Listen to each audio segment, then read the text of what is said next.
दोस्तों नमस्ते प्रणाम। मैं सुमन गुप्ता अपने यूट्यूब चैनल पर आप सभी के बीच में बहुत ही प्यारा गीत लाई हूँ। बहुत ही सुंदर गीत है, सोहर गीत। आप लोग सुनिएगा, अच्छा लगेगा तो कमेंट बॉक्स में ज़रूर बताइएगा। वीडियो को शेयर कीजिएगा, आगे बढ़ाइएगा, लाइक सब्सक्राइब जरूर करिएगा। सभी बहन से निवेदन है कि आप लोग फुल वॉच करके सुनिएगा।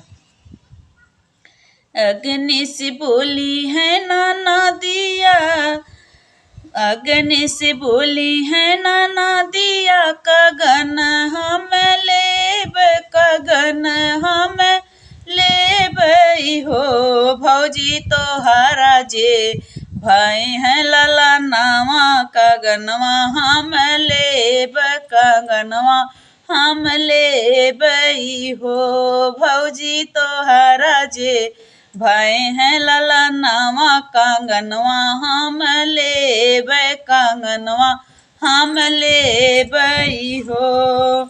भीतरे से बोली भौजैया, ससुर सुनी लेहू, ससुर जी सुनी लेहूँ हो। ससुर दे ना देता अपन बैलवा, कंगनवा नाही देबै, कंगनवा नाही देबै हो।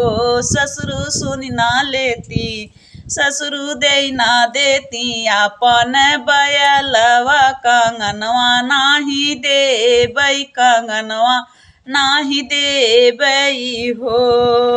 अग्नि में नाच नदिया, नदिया बैल नाही लेबै, बैल नाही लेबै हो।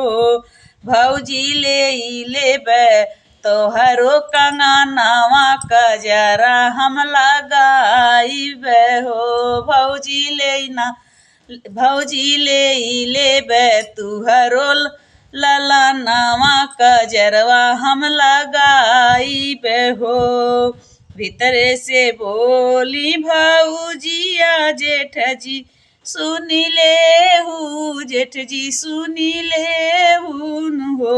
जेठ जी दे ना देता अपन ही घोड़ावा, कंगनवा नाही देबै, कंगनवा नाही देबै हो। जेठ जी सुनी ना ले, जेठ जी दे ना देती अपन बैलवा, कंगनवा नाही देबै, कंगनवा नाही देबै हो। भीतरे से निकली भौजैया, कंगना देई फेंक, कगन दिहलिन फेंक हो। ननदी ले ना ले तू हमारो कंगनवा, अपने घर जाती, अपने घर जाती हो। ननदी ले ना ले तू हमारो कंगनवा, अपने घर जाती, अपने घर जाती हो।